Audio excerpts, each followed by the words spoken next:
इस वीडियो के बाद आपको कोई भी और वीडियो देखने की जरूरत नहीं पड़ेगी, आपको बिल्कुल क्रिस्टल क्लियर हो जाएगा। तो पहले समझते हैं कि डीएनए रेप्लिकेशन के पीछे हाथ किसका होता है, यानी कि एंजाइम कौन सा इन्वॉल्व होता है। वो एंजाइम का नाम होता है डीएनए डिपेंडेंट डीएनए पॉलीमरेज। इसे याद कर लो, राइट। अब डीएनए डिपेंडेंट डीएनए पॉलीमरेज के बारे में एक दो चीज़ें जानते हैं।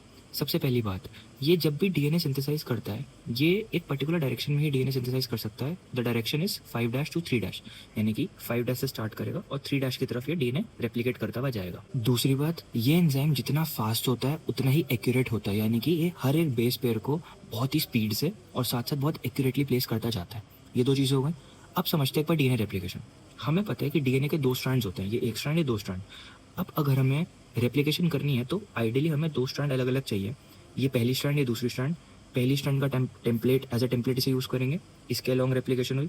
दूसरी स्ट्रैंड को टेम्पलेट यूज़ करेंगे और इसके लॉन्ग रेप्लिकेशन हुई। बट क्या ये फीजिबल प्रोसीजर है? बिल्कुल नहीं। क्यों? क्योंकि इसके लिए हमें बहुत ज़्यादा एनर्जी की रिक्वायरमेंट होगी, which is not at all feasible.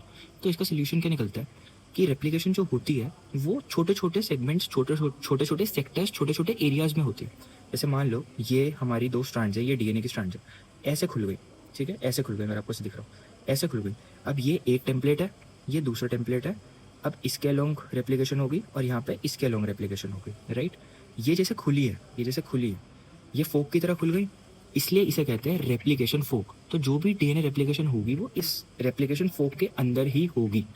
अब रेप्लिकेशन का जो भी प्रोसीजर होता है वो काफ़ी एनर्जी डिमांडिंग प्रोसीजर होता है, यानी कि एटीपी का काफ़ी ज़्यादा इंपॉर्टेंट रोल होता है इसमें, ठीक है।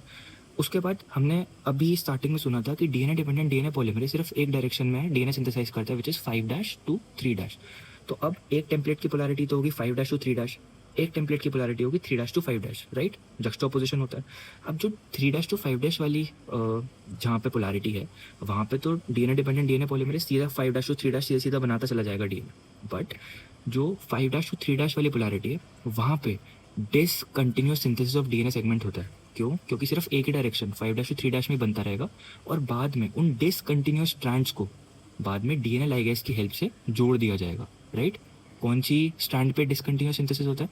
5' to 3' वाली, उसी सेम पोलैरिटी की स्ट्रैंड पे जिस जिस डायरेक्शन में डीएनए पॉलीमरेज सिंथेसाइज करता है डीएनए स्ट्रैंड को, और उसके दूसरे वाली स्ट्रैंड पे यानी कि 3' to 5' वाली पे कंटिन्यूअस सिंथेसिस होता है, ठीक है। अब एक और इंपॉर्टेंट चीज़, क्या रेप्लिकेशन किसी भी पॉइंट पे स्टार्ट हो जाएगा कि डीएनए में डीएनए डिपेंडेंट डीएनए पॉलीमरेज कहीं भी आया, डीएनए पे लगा और स्टार्ट कर दिया? नहीं। डीएनए का रेप्लिकेशन हमेशा किसी पर्टिकुलर पॉइंट पे स्टार्ट होगा, जिस पॉइंट को हम कहते हैं ओरिजिन ऑफ रेप्लिकेशन।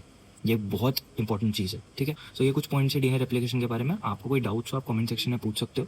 अगला टॉपिक आपको किस पे चाहिए?